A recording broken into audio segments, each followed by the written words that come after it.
Have you ever wondered why good people suffer while evil seems to prosper? The book of Job tackles humanity's most haunting question, and what it reveals about suffering, faith, and divine justice will completely change how you see life's darkest moments. Picture this: a man so wealthy and righteous that God himself brags about him to Satan. His name is Job, living in the land of Uz, possibly around modern-day Jordan or Saudi Arabia. This isn't just any successful person. Job owns 7,000 sheep, 3,000 camels, 500 oxen, and 500 donkeys. He has 10 children, 7 sons, and 3 daughters, making him the greatest man in all the East. But Job's wealth isn't what makes him special. Every morning he offers sacrifices for each of his children, just in case they sinned in their hearts the night before. This man is so devoted to God that he goes above and beyond even the strictest religious requirements. Then comes the cosmic conversation that changes everything. In heaven's throne room, Satan appears before God among the angels. God asks where he's been, and Satan replies he's been roaming the earth. Then God does something shocking. He points out Job as his most faithful servant. Satan's response sends chills down your spine. Does Job fear God for nothing? Haven't you put a hedge around him and blessed everything he touches? But stretch out your hand and strike everything he has, and he will surely curse you to your face.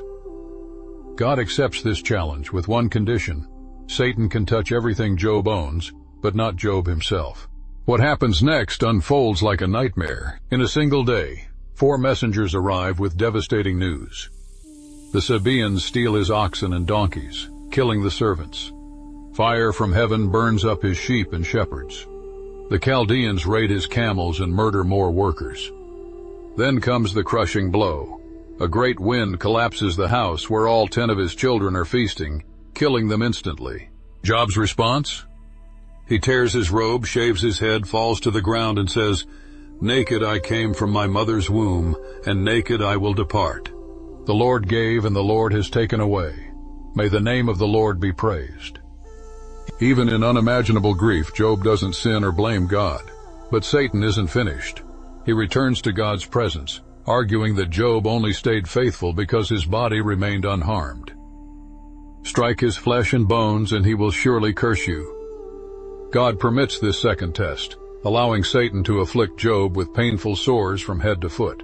Job sits among ashes, scraping his boils with broken pottery. His wife, watching her husband's agony, finally breaks. "Are you still maintaining your integrity? Curse God and die."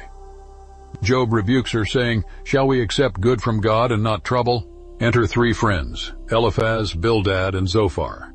They come to comfort Job, but are so shocked by his appearance they sit in silence for 7 days. When they finally speak, their comfort turns into accusation. They insist Job must have sinned terribly to deserve such punishment. Their logic seems sound. Good people prosper, bad people suffer, so Job's suffering proves his guilt. For 34 chapters, this debate rages. Job maintains his innocence while his friends grow more insistent about his hidden sins. Job's anguish deepens, not just from physical pain but from spiritual confusion. He knows he hasn't committed any great sin, yet he's experiencing unprecedented suffering. Job cries out for a mediator, someone to stand between him and God. He expresses doubt, anger, and frustration, yet never completely abandons his faith. His famous declaration rings through the ages: "Though he slay me, yet will I hope in him." A 4th friend, Elihu, appears, angry at both Job and his 3 companions. He argues that God uses suffering to teach and purify people, preparing them for greater purposes. Then comes the climax. God himself speaks from a whirlwind. But instead of explaining Job's suffering, God asks Job a series of overwhelming questions. Where were you when I laid the earth's foundation? Can you bind the chains of the Pleiades? Do you have an arm like God's? These aren't riddles to solve, but revelations of divine majesty beyond human comprehension. Job realizes he's been demanding answers from a perspective too limited to understand cosmic purposes.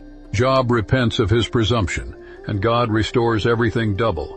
14,000 sheep, 6,000 camels, 1,000 oxen, 1,000 donkeys. He receives 10 more children and lives another 140 years, seeing 4 generations of descendants. The book of Job doesn't fully answer why good people suffer, but it transforms the question itself. Sometimes faith means trusting God's wisdom even when circumstances make no sense. Finding meaning not in understanding everything but in maintaining relationship with the one who does.